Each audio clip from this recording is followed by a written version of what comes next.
Con un saludo de hermanos recibimos este tiempo alrededor de la palabra de Dios para ver qué nos va a enseñar hoy. Miremos Mateo 22:14. Dice allí el Señor: porque muchos son llamados y pocos escogidos. Vamos a orar.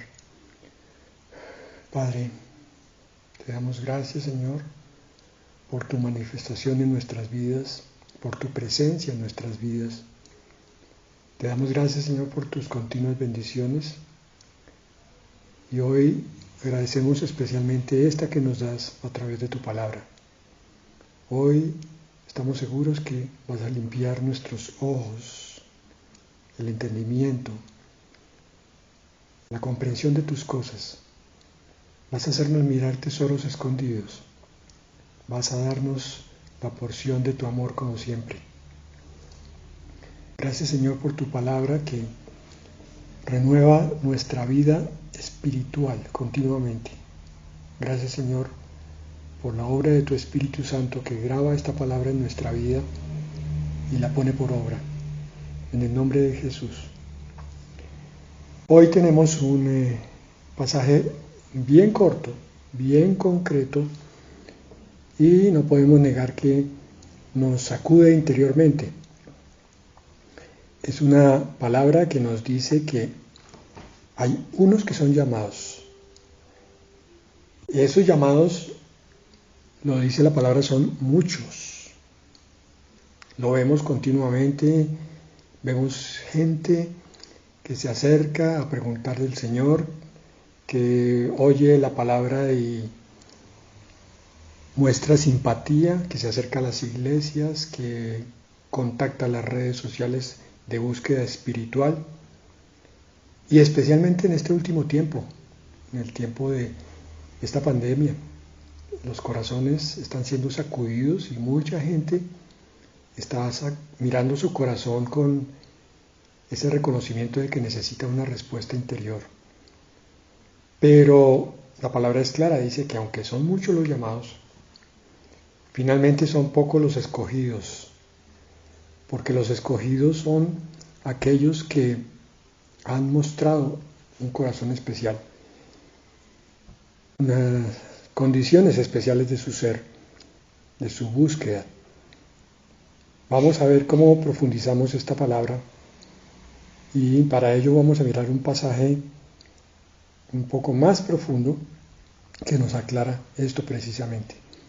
Lucas 13, 22 al 30. Nos dice allí el Señor en este pasaje: pasaba Jesús por ciudades y aldeas enseñando y encaminándose a Jerusalén. Y alguien le dijo: Señor, ¿son pocos los que se salvan? Y él les dijo: esforzaos a entrar por la puerta angosta, porque os digo que muchos procurarán entrar y no podrán. Aquí alguien de la multitud le hace una pregunta. Tenía conocimiento de que había salvación y perdición, y encuentra al maestro y quiere profundizar en este punto que le está inquietando. Hay personas que se levantan algún día o se van a acostar algún día con un pensamiento en su corazón: ¿qué va a pasar conmigo cuando yo muera? ¿Realmente esto es todo lo que hay aquí en esta tierra o hay otra vida? Algunos responden: no, esto es todo. Pero normalmente los que responden así es que tienen más bien puesto su corazón en la tierra, en los deleites de la tierra. Y pues están aparentemente dispuestos a pagar el precio de ese disfrute de las cosas terrenales, arriesgando la eternidad. Algunos otros piensan que no hay eternidad, que todo se acaba aquí, que no hay para qué desperdiciar ni un solo instante, sino más bien vivir con intensidad. Comamos y bebamos, que mañana moriremos. Pero yo creo que son muchos los que en algún momento de su existencia, varias ocasiones, se preguntan: ¿y yo para dónde voy a ir? Sin embargo, aunque se hacen la pregunta, como que no pasan de ahí, como no tienen suficiente valor para continuar en la conclusión que es obvia ante la respuesta del Señor. Él les dice a los que preguntan si son pocos los que se salvan, Él les dice, son pocos. Esfuérzate por entrar por la puerta angosta. Es más, no son pocos, sino es que la salvación no es fácil. ¿Por qué no lo es? Dios es todopoderoso. Para Él todo es posible. El problema es que Él dotó a la criatura, al ser humano, con la libertad de escoger o la vida o la muerte, o la bendición o la maldición. Y por eso al final son pocos los que se salvan. Muchos escogen entonces el camino que parece más agradable. Esforzaos a entrar por la puerta angosta. Esforzaos. Es una invitación, una reconvención, un intento del Señor de abrir los ojos de los que están ciegos, diciéndoles, no solo tienen que buscar la salvación, sino que tienen que esforzarse por entrar por esa salvación. No porque Dios no los pueda salvar, sino porque ustedes a veces no quieren colaborar en esa salvación. Os digo que muchos procurarán entrar y no podrán. Son aquellos de los que nos habla la parábola del sembrador, que reciben la palabra con gozo inicialmente, pero no tienen raíces. Las preocupaciones, los afanes y la cantidad de distracciones del mundo, entonces hace que la palabra de salvación se diluya, pierda importancia, entre otras cosas que las personas consideran que son más vitales, más deleitosas, como decíamos antes. La salvación pasa a un segundo lugar, o a un último inclusive, como no es algo instantáneo, como el vivir bien es algo que es para allá. Optan por eso, pero ellos no se dan cuenta que el vivir bien es otro engaño. Vamos a verlo. Después que el padre de familia se haya levantado y cerrado la puerta, y estando fuera empecéis a llamar a la puerta diciendo, Señor, Señor, ábrenos. Él respondiendo os dirá, no sé de dónde sois. Esta palabra está dirigida a estos simpatizantes, a estos religiosos que se contentan solamente con asistir con el cuerpo y un poco con la mente, pero nunca con el corazón. Nunca hacen un compromiso, nunca se entregan fervientemente. Y si creen que lo hicieron alguna vez, creen que abrieron su boca para entregarse, ese compromiso fue muy corto, apenas unas horas, y inmediatamente desistieron en pos de otras cosas. El Señor dice, no sé de dónde sois. Entonces comenzaréis a decir, delante de ti hemos comido y bebido, y en nuestras plazas enseñaste. Pero os dirá, os digo que no sé de dónde sois, apartados de mí, todos vosotros hacedores de maldad. Aquí está en otro nivel un poco más alto. Aquí se está dirigiendo a aquellos tibios, aquellos que nunca hacen un compromiso de por vida, un compromiso radical, un compromiso de todo su corazón, sino que tienen un entusiasmo de momento, asisten incluso por un tiempo, meses, algunos años incluso, pero terminan al final en la conocidísima apostasía. Cuando no es que se van de la congregación, es que se quedan en ella, pero el corazón ya se fue. Entonces, su vida se convierte en algo doble. Por un lado están escuchando la palabra de verdad y aparentando que la están amando y viviendo, pero por otro lado, su existencia está llena de iniquidad, de doblez, de falta de sinceridad y de pecado. Hacedores de maldad, dice el Señor. Apartaos de mí.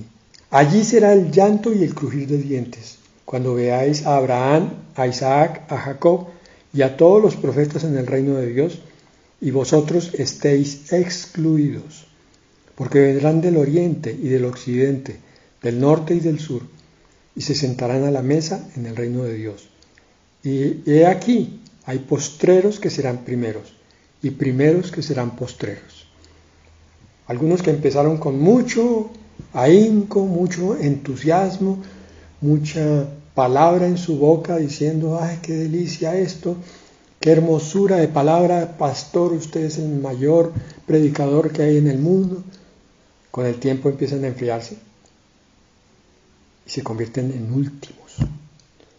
Y algunos que llegan casi al final, afanados, buscando esa salvación como la del ladrón, la del criminal, porque no dice la palabra que sea un ladrón, el criminal, en la cruz, allí confesando que Cristo era el Señor y pidiéndole que lo lleve al reino.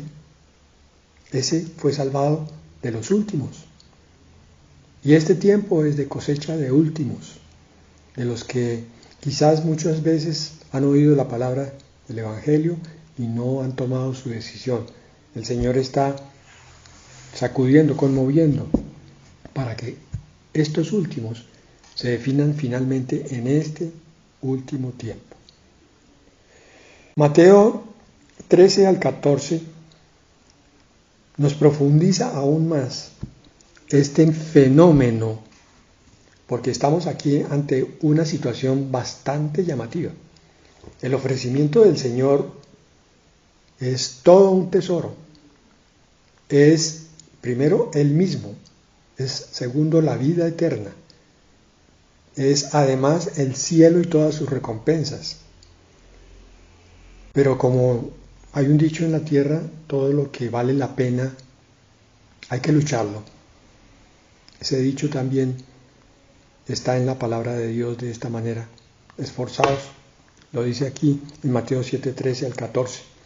Entrad por la puerta estrecha, porque ancha es la puerta y espacioso el camino que lleva a la perdición, y muchos son los que entran por ella, porque estrecha es la puerta y angosto el camino que lleva a la vida, y pocos son los que la hallan.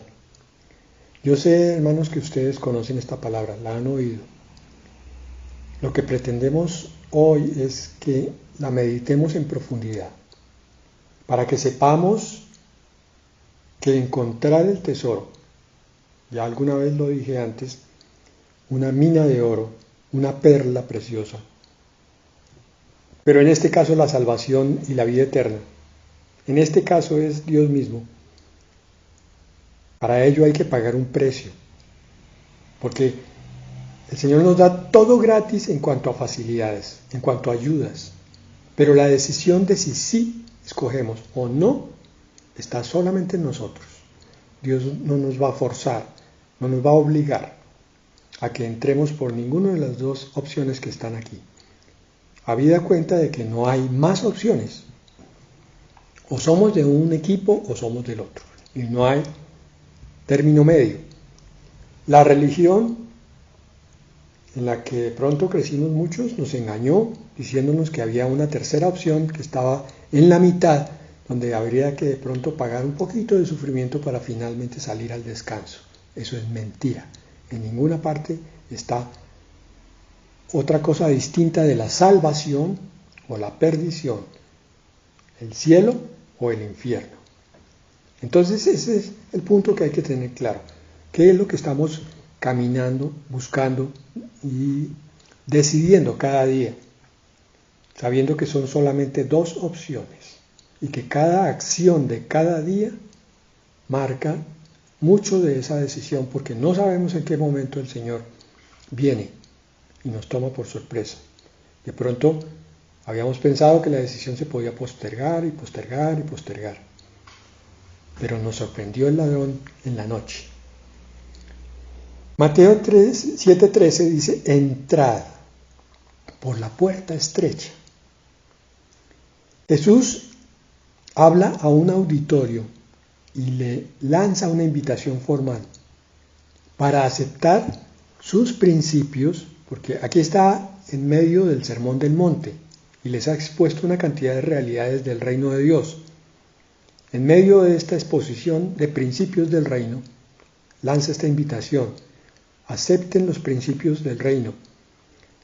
como norma para regir la vida, y entonces le señala por dónde empezar, cómo comenzar. Y él dice claramente, la puerta. Primero está la puerta. Aquí creo que a todos nos ha ocurrido que cuando leemos, oímos esta palabra, pensamos en un camino largo, angosto, y al final hay una puerta, que es estrecha. Pero no es así.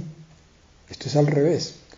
La puerta está al principio del camino, porque el Señor es la puerta. En Juan 10:7 dice, volvió pues Jesús a decirles, de cierto os digo, yo soy la puerta de las ovejas. Entonces, si estamos buscando una vida de salvación y una vida eterna, lo primero que nos dice el Señor, el propio Señor Jesucristo, es que debemos entrar por Él. Debemos aceptarlo a Él. Como tantas veces he dicho, aceptarlo no es cuestión de un momento, eso ha sido un tremendo engaño, error, que se hizo costumbre en muchas iglesias que no profundizaron en la palabra, y entonces se hacía una invitación informal a que los que querían la salvación pasaran al frente, abrieran su boca y dijeran, Cristo es mi Señor. Pero se descuidaba el discipulado y la configuración de esa personalidad del que es salvo para que se convirtiera en santo. Entonces lo que veíamos es una cantidad de gente pasando al frente, aceptando a Cristo, pero después viviendo vidas de pecado, vidas de hombres naturales, de hombres inconversos, porque no habían hecho un compromiso de fondo, de corazón. Había sido un momento de emoción o incluso de obligación. Personas que habían sido invitadas por cristianos a una convención, a una reunión grande, y entonces se sentían obligados o incómodos o presionados a pasar adelante y decir, sí, Cristo es mi Señor, pero ahí terminaba todo.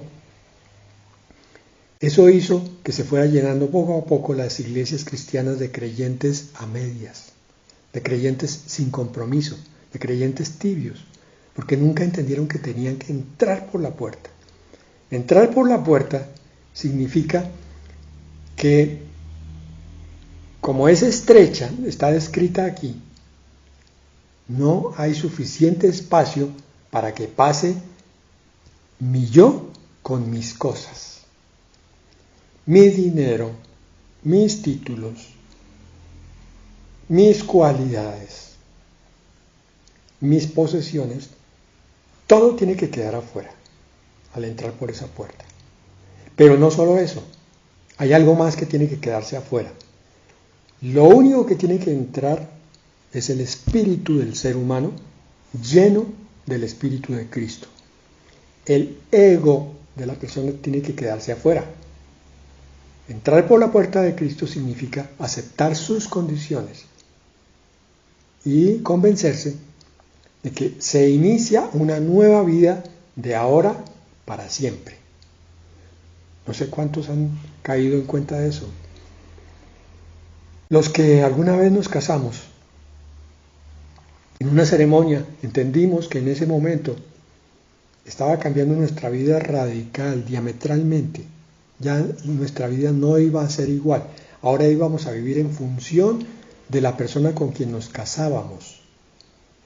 De ahí en adelante, ahora éramos familia, ya no éramos uno que se podía dar el lujo de acostarse a la hora que quisiera, de ir al sitio que quisiera, de tener los amigos que quisiera. No, ahora el matrimonio implica primero la pareja y después cuando lleguen los hijos.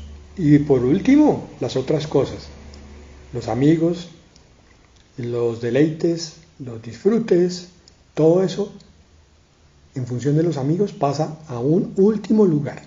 Ahora la familia es la que está en primer lugar.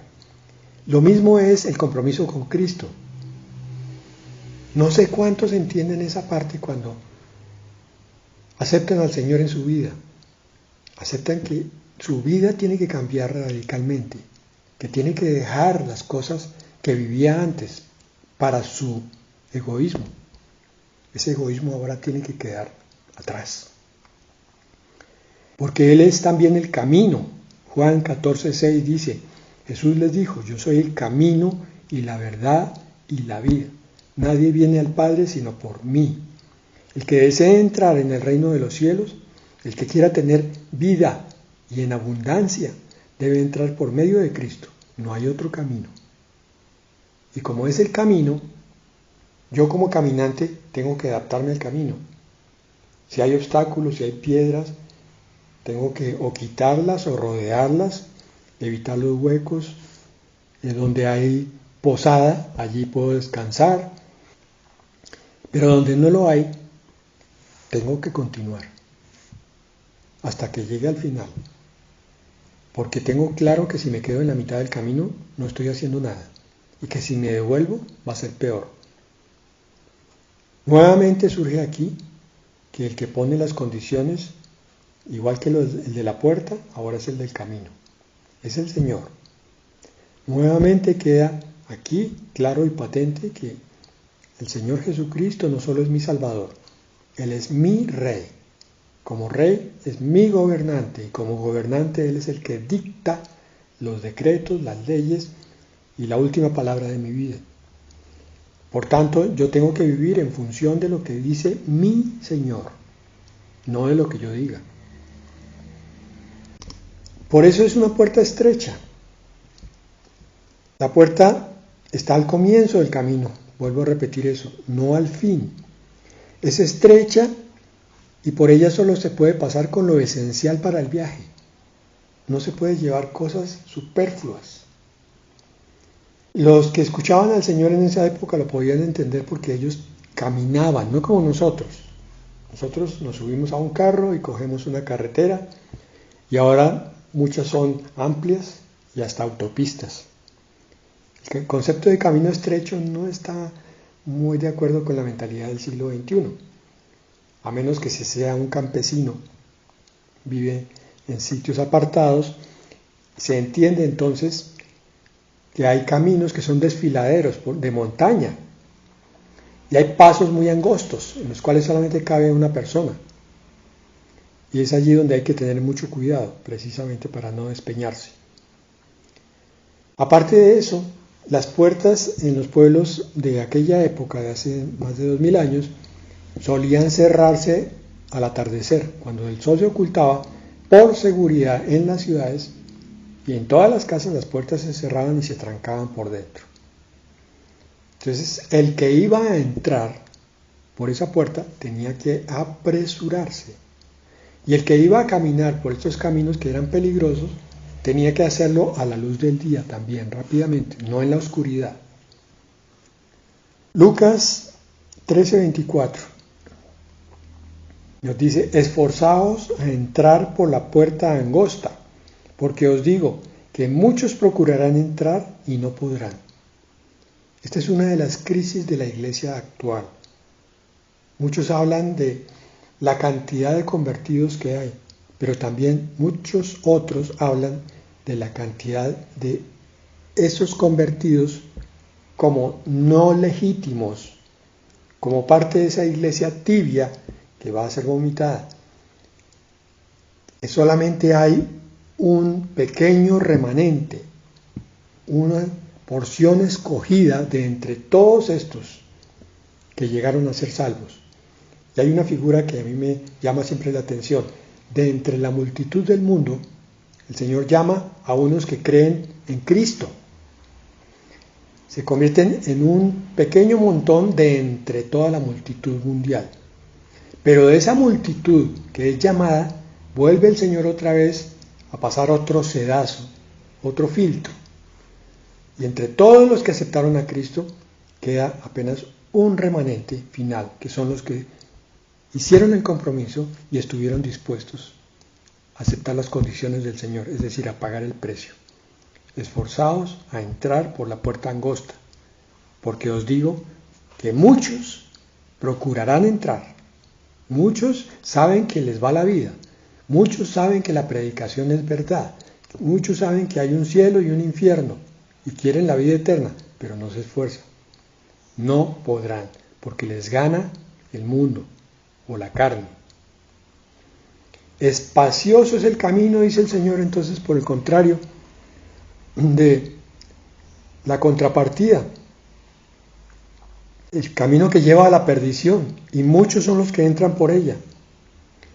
El concepto de los dos caminos está planteado en varias porciones bíblicas. Uno de ellos es Deuteronomio 11, 26 al 28. He aquí, yo pongo hoy delante de vosotros la bendición y la maldición. Mire, esto tenemos que tenerlo claro. No adornemos la palabra de Dios con cosas que no dice la palabra. No hay sino bendición y maldición. Continúa. La bendición, si oyereis los mandamientos del Señor vuestro Dios, que yo os prescribo hoy. Si oyes, los sigues, los obedeces, los vives. Continúa. Y la maldición, si no oyeres los mandamientos del Señor vuestro Dios, y os apartareis de él, del camino que yo os ordeno hoy, para ir en pos de dioses ajenos que no habéis conocido. ¿A qué dioses se refiere esto? Obviamente con D minúscula. Pues hay quien erige, levanta de su trabajo un Dios. Para él, toda su vida gira en torno al trabajo. Ese es su Dios. Para otro, el Dios es el dinero. Tener una cuenta que le muestre un saldo sustancioso siempre. Es una satisfacción estar consultando ese saldo. Hay tantos miles y ojalá tantos millones guardados. A veces ni siquiera para invertirlos, ni siquiera para utilizarlos, sino para mirarlos así. Su Dios, la codicia, la avaricia.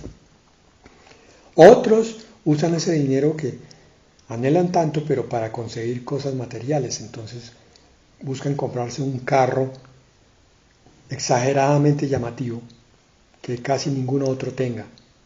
Es un fenómeno que está ocurriendo hoy en el mundo del deporte. Ustedes ven a los deportistas, los futbolistas, con colecciones de carros, de vehículos muy costosos, para mostrar, para, como se dice un poco vulgarmente, descrestar. Ese es su Dios. Acabo de nombrar el deporte. Ese se convierte en Dios de otros. La televisión, las redes sociales. Aquello en lo que más inviertes tiempo, con anhelo, con ahínco, ese es tu Dios. Ojalá ese Dios sea el Dios altísimo, el único Dios eterno. Y no alguno otro al que le estás gastando tiempo y esfuerzo y se va a convertir en un ídolo falso en el momento que el Señor venga. Y en Deuteronomio 30:15 dice también, mira que yo he puesto delante de ti la vida y el bien, la muerte y el mal. Si tenemos en cada mano una de las dos elecciones, la derecha será la bendición, la vida y el bien, y la izquierda sería entonces la maldición, la muerte y el mal. Cielo, mano derecha, infierno, mano izquierda. No hay más. Esta es una invitación para que entiendas que las cosas que a veces nos atraen tan poderosamente, que llamamos dioses, son el camino a la perdición en muchos aspectos. El único camino real, directo para la salvación y la bendición está a través del Señor Jesucristo y de seguirlo a Él como Él dice. No nos engañemos pensando que estamos siguiendo a Cristo, que estamos asistiendo a una iglesia o estamos asistiendo a un grupo virtual en estos tiempos, pero no hemos hecho el compromiso con Cristo. Eso puede ser una simple tranquilidad para la conciencia, pero no va a ser salvación para el espíritu. Debe nacer de nosotros esa profunda entrega para el Señor. Mateo 19:24. Otra vez os digo que es más fácil pasar un camello por el ojo de una aguja que entrar un rico en el reino de Dios. Esto hay que entenderlo literalmente y espiritualmente. Literalmente, el camello es un animal grande. Ustedes lo han visto en películas, creo que no lo conocen personalmente, como yo tampoco, pero sabemos que es mucho más grande que un caballo. Tiene una joroba y podemos entender qué tan difícil va a ser que pase por una puerta. El problema es que aquí está hablando del ojo de una aguja, pero no se está refiriendo a una aguja de coser ropa o de tejer, porque esto sería absurdo. Está hablando de una aguja que es una figura arquitectónica que se usaba en la época para las ventanas. La costumbre oriental levantaba los dos lados paralelos, pero la parte de arriba terminaba en una especie de bóveda, de curva, hasta que se juntaban las puntas. Eso es lo que se llama la aguja. Y las agujas solían hacerse bastante bajas, incluso más bajas que la estatura de un hombre normal, con el objeto de que sirvieran como primera línea de defensa. Es decir, venía un ejército y para poder entrar tenía que empezar a agacharse uno por uno de cada uno de los soldados invasores. Eso hacía que los defensores pudieran ir matando a uno por uno de los que iban entrando. Por eso es que se habla aquí del camello que entra por el ojo de una aguja. Había que agachar el camello, arrodillarlo, y un camello así no camina. Por eso es muy difícil que pase por una aguja oriental. Entonces el Señor usa esa figura que ellos entendían perfectamente para enseñarnos a nosotros que los ricos, y aquí no se refiere tampoco literalmente al rico, sino al que ama las cosas de este mundo, y esto incluye a los borrachos, a los drogadictos, a los homosexuales, a los promiscuos sexuales, a todos aquellos que buscan los deleites del mundo, a los que se llenan con gula por cosas de comida, a los que ya habíamos hablado, de los admiradores de los carros lujosos, de las casas lujosas. Estos son los ricos. Para ellos va a ser muy difícil entrar en el reino de Dios como si fueran un jinete de camello y entrar por una ventana oriental. La estrechez de la puerta exige que el que desea entrar se niegue a sí mismo. Es decir, si venía caminando recto, tiene que inclinarse, agacharse, doblar cerviz y doblar rodilla para poder pasar por esa ventana estrecha, por esa puerta estrecha. Y por último, la palabra angosto se refiere a ese desfiladero que ya nombramos arriba,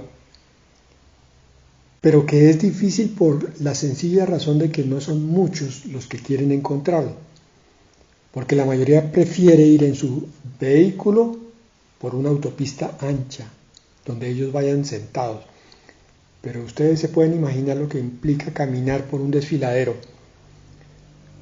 con inclemencias de clima, con un camino muy difícil, con muchas piedras, y llegar retrasado de pronto, o por lo menos con una inversión de tiempo muy grande, cuando se puede haber ido en vehículo. Esa figura es la misma del que toma la decisión de seguir más bien lo fácil que lo difícil. De hecho, esa es una queja que vemos frecuentemente entre muchos que llegan a las iglesias cristianas. Pero es que ahora me está yendo peor que cuando no creían, cuando no había aceptado a Jesucristo. Yo no puedo con esto. Esto es muy pesado para mí. Yo no tengo la fe suficiente. Mejor me voy. O no dicen nada y un buen día no aparecieron más por la congregación.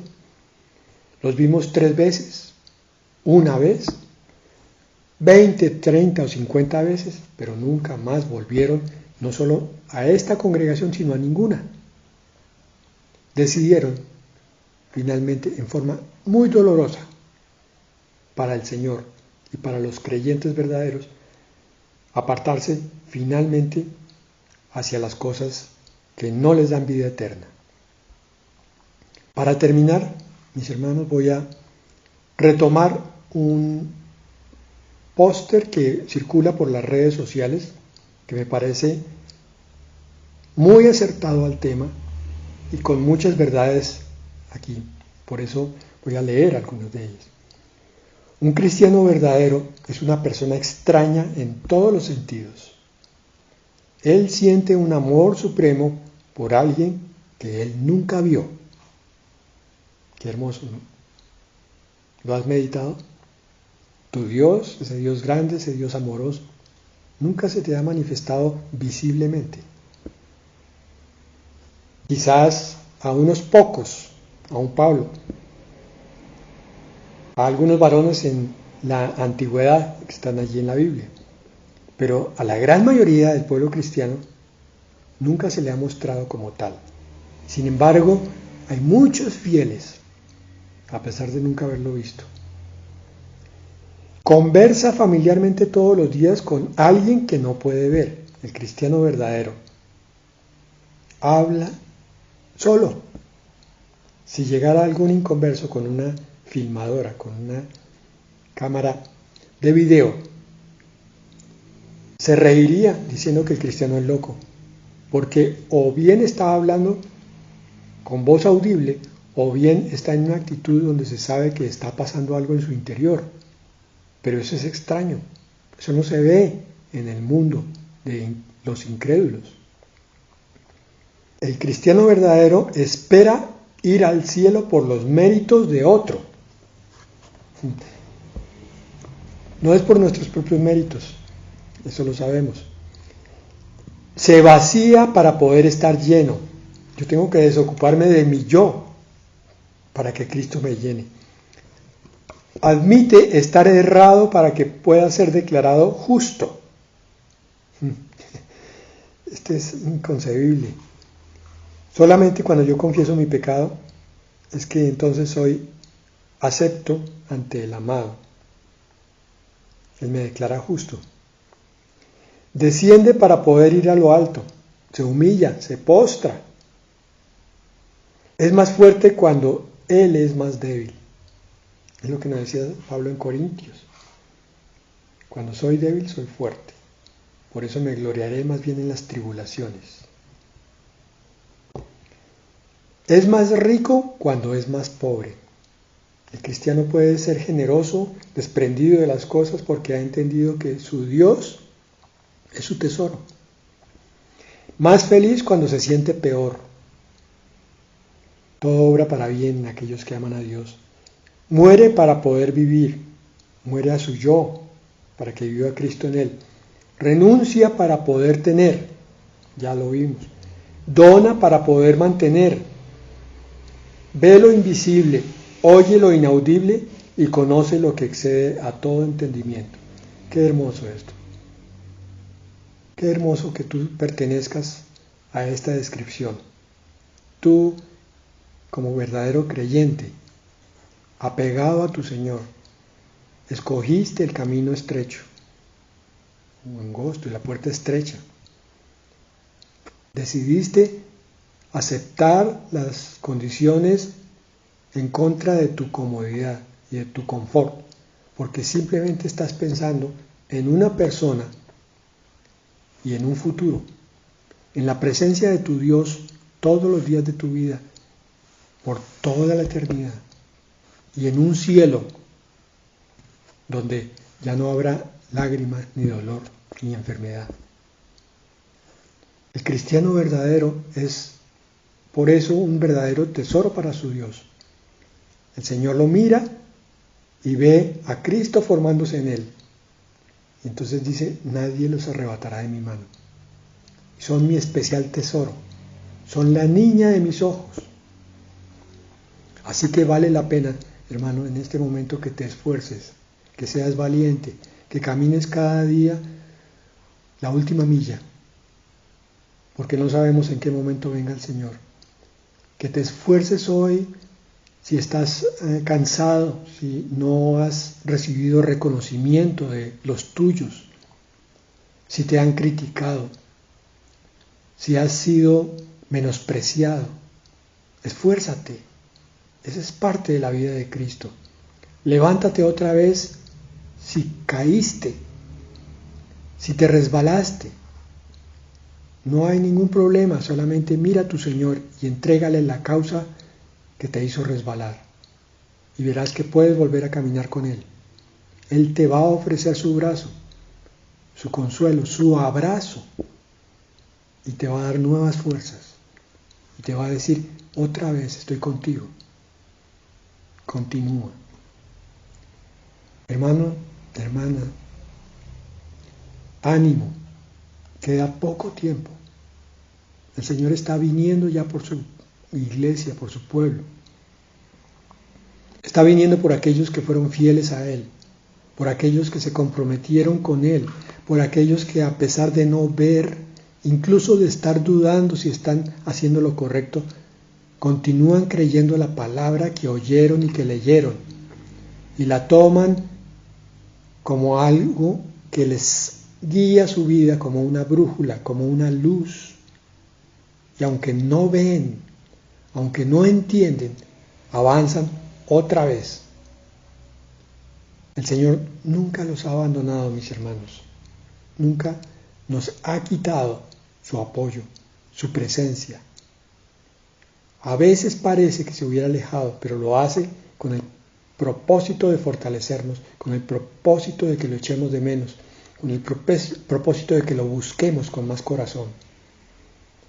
Déjate tocar por ese Señor, por ese Dios tuyo y mío, que te va a dar una recompensa inigualable, con el cual vas a vivir por toda la eternidad y vas a recordar estos momentos cortos de sufrimiento como algo que pasó, como algo que no tenía importancia, ante la magnitud del regalo de Dios. Cuando lleguemos allá al cielo, cuando después de haber entrado por la puerta y haber caminado por el camino, lleguemos a la final puerta del cielo y no sea abierta y veamos la hermosura y la grandeza de lo que nos espera por toda la eternidad, ese día entenderemos cómo fue que el Señor nos sostuvo. Él dio una promesa y es que la obra que Él empezó en nosotros, Él la culminará. Eso significa que te está sosteniendo de todas las maneras posibles, aunque no lo sintamos y no lo entendamos. Ánimo y sigue adelante. Levanta tu cabeza y tu corazón y confía en Dios. Confía. En el nombre de Jesús. Padre, te damos gracias. Gracias por tu presencia, Señor. Gracias por tu apoyo. Gracias, Señor, por las múltiples bendiciones que no hemos podido comprender con nuestra naturaleza terrenal, Señor.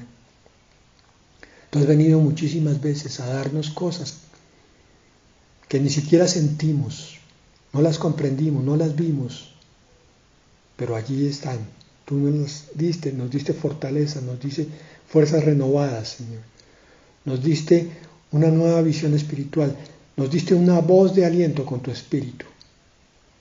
Pero estábamos tan ocupados en nuestro dolor, en nuestras quejas, Señor, que no percibimos lo que nos estabas dando. Gracias, Padre, por esa cantidad de bendiciones irreconocibles. Pero también gracias por las bendiciones que podemos ver cada día. Gracias, Señor, por tu palabra y por tu espíritu que nos diste para que lleguemos a la meta finalmente. Gracias, Señor, porque tú nos renuevas, porque tú nos llenas de ánimo, Señor, cuando estamos decaídos. Con tu espíritu colocas en nosotros todo lo que necesitamos, conforme a tu infinita provisión y a tu infinito amor. Este es el tiempo, Señor, de tocar a todos los que están oyendo aquí y levantarlos, en el nombre de Jesús. Amén.